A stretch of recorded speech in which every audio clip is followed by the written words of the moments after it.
To start the engine, you must have your intelligent key with you. Press the brake pedal and then push the ignition switch.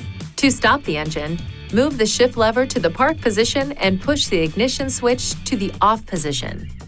Pushing the ignition switch once without applying the foot brake will place the vehicle in the on position. When the ignition switch is pushed a second time, it will return to the off position. If the ignition is left in the on position, various systems in the vehicle can discharge the battery and your vehicle may not start. Allow the engine to idle for at least 30 seconds after starting. Do not race the engine while warming it up. Drive at a moderate speed for a short distance, especially in cold weather.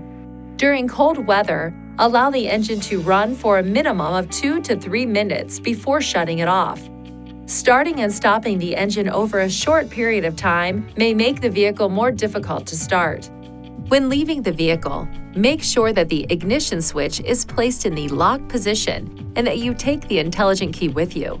As a precaution, if the driver's door is open while the ignition switch is in the on position, a chime will sound. If the intelligent key battery is discharged and you need to start the engine, first, make sure the shift lever is in the park position. Then touch the ignition switch with the intelligent key and a chime will sound.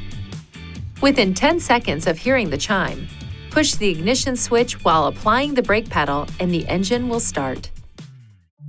Please see your owner's manual for important safety information, system limitations, and additional operating and feature information.